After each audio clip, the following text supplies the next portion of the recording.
તો ગુજરાતમાં વિકાસના દાવા ફરી એક વખત પોકળ સાબિત થતો એક વિડીયો અત્યારે વાયરલ થઈ રહ્યો છે। છોટાઉદેપુરનો આ વિડીયો છે, જ્યાં ભૂંડમારિયા ગામની પ્રસૂતા મહિલાને પીડા ઉપડી। પ્રસૂતાને પીડા ઉપડતા જોડીમાં ઊંચકીને 108 સુધી લઈ જવાઈ। રસ્તાના અભાવે દર્દી સુધી ન પહોંચી શકી એમ્બ્યુલન્સ। પ્રસૂતાને એક વાંટ સામૂહિક આરોગ્ય કેન્દ્ર ખાતે લઈ જવામાં આવી છે। છોટાઉદેપુરના આ દ્રશ્ય છે। છેવાડાના ગામની આ સ્થિતિ છે કે જ્યાં પ્રાથમિક સુવિધાઓ નથી મળી શકી અને પ્રસૂતાને પીડા ઉપડતા એ પ્રસૂતાને જોડીમાં લઈ જઈ અને 108 સુધી ત્યાં પહોંચાડવામાં આવી, કારણ કે 108 એ મહિલાના ઘર સુધી જઈ શકે તેવી કન્ડિશનમાં કોઈ રોડ જ નથી।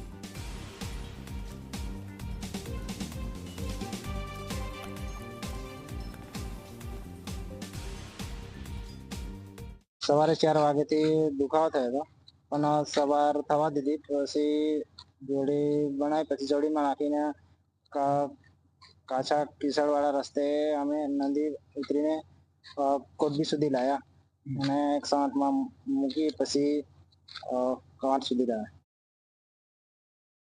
આ ભૂંડમારિયા ગામનો જે મેઇન રોડ હોય ને એનું કઈ ઠેકાણું નથી। જે હોવો જોઈતો હતો, જે ડામર હોવો જોઈતો હતો, એવું કઈ છે નહીં। એટલે પ્રસૂતાને કોટબી ગામ સુધી 3 થી 4 કિલોમીટર જેટલા અને 2 થી 3 નદીઓને એને એમાંથી પસાર કરી પછી એને કોટબી ગામ સુધી લઈ જવામાં આવી। કોટબી ગામથી એ પ્રસૂતાને કવાંટ દવાખાને લઈ જવામાં આવ્યા છે। ગુજરાત સરકાર દ્વારા વિકાસની મોટી વાતો તો કરવામાં આવે છે, પરંતુ છોટાઉદેપુરના જે વિકાસના દાવા છે તે પોકળ સાબિત થયા છે। છોટાઉદેપુર જિલ્લાના કવાંટ તાલુકાના ભૂંડમારિયા ગામે વહેલી સવારે એક મહિલાને પ્રસૂતાની પીડા થાય છે અને મહિલાને 108 સુધી પહોંચાડવા માટે ગ્રામજનો જોડીમાં નાખીને લઈ જાય છે, કેમ કે ગામમાં જવા માટેનો પાકો રસ્તો નથી, પગદંડી રસ્તો છે અને 3 થી 4 નદી આવે છે વચ્ચે, અને નદીની અંદર મોટા પથરાઓની કારણે જે મહિલાને જોડીમાં નાખી અને કુતબી ગામ સુધીને 108માં પહોંચાડવામાં આવે છે।